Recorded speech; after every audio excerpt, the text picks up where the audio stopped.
अस्सलाम वालेकुम, नमस्ते ते सत श्री अकाल।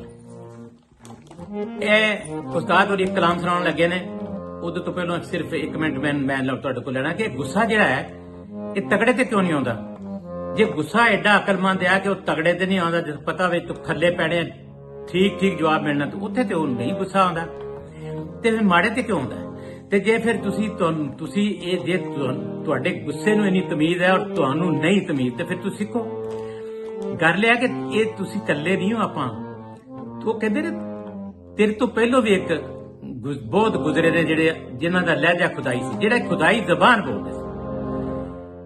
ये है ना कि जिन्ने बहुत लोग पहलों गुजरे ने जिहड़ी खुदा दी जबान बोलदे सी, जिहड़े खुदा बनदे सी, वो वक्खरी गल है। नमरूद फिरौन ये वक्खरी गल है, लेकिन जिहड़े अज दे फिरौन ने ते इस तरह दे अज दे खुदा जिहड़े बनदे ने, इस तरह दे रोज ही बनदे ने। ये कोई इन्हां दे विच कोई शार्टेज नहीं है। बड़ा शुक्र है कि बड़े असीं खुद कफील हैं, सब कुछ हैगा। ते जदों ये जिहड़े प्यार दे रिश्ते, दूसरे रिश्ते, कोई भी रिश्ता जिहड़ा धरती ना रिश्ता, मां ना रिश्ता, प्यो ना रिश्ता, महबूब ना रिश्ता, ये जिहड़े भी तुहाडे रिश्ते ने, मियां बीवी दा रिश्ता, भैन भरा दा रिश्ता, बच्चों दा रिश्ता, मां बाप दा रिश्ता, पड़ोसियों अड़ोसियों दे रिश्ते, मखलूक खुदा दा रिश्ता, ये सारे रिश्तियां दी एक कीमत हुंदी है। और वो कीमत की हुंदी है, जे उहनूं तुसीं वरत लो सही तरीके नाल ते वो अनमोल हो जांदा, ओहदी कोई कीमत नहीं हुंदी। ते जे तुसीं उस रिश्ते की कदर ना करो तो फिर वो टके टोकरी हो जांदा। ते जिहड़ा ना गुस्से ते अपनी हस्ती ना कुर्बान करया करो। जे तू गुस्से ते कंट्रोल नहीं, वो अपनी हस्ती कुर्बान करदा। ते इहदे बारे च मैं तुहानूं दसना कि कोई भी रिश्ता होवे, इहनूं तुसीं मिट्टी दा रिश्ता भी लै लो, खुदाई जबान ना बोलो, खुदाई लहजे च ना बोलो, खुदा ना बनने की कोशिश करो, वड्डे ना बनने की कोशिश करो, इंसान बनने की कोशिश करो, ते फिर तुहानूं इहदे तो सब कुछ मिल जाएगा। जिहड़ा ये खान साहब पढ़न लग्या, ये सुनो ते राजी हो जाओगे इंशाअल्लाह।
जान वाले आवे मुड़ के जे वेख दो,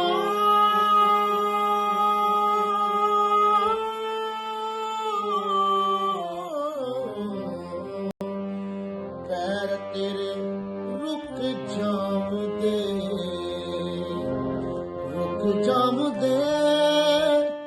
पैर तेरे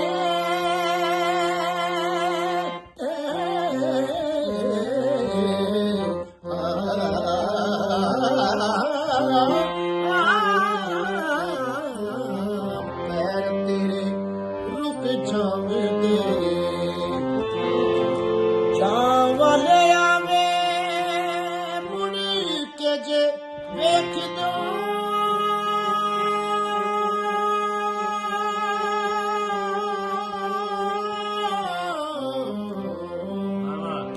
पैर तेरे रुक जामदे।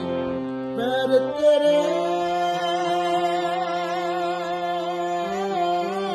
ਆਹਾ। ਪੈਰ ਤੇਰੇ ਰੁਕ ਜਾਣਦੇ ਆਹਾ ਆਹਾ ਪੈਰ ਤੇਰੇ ਰੁਕ ਜਾਣਦੇ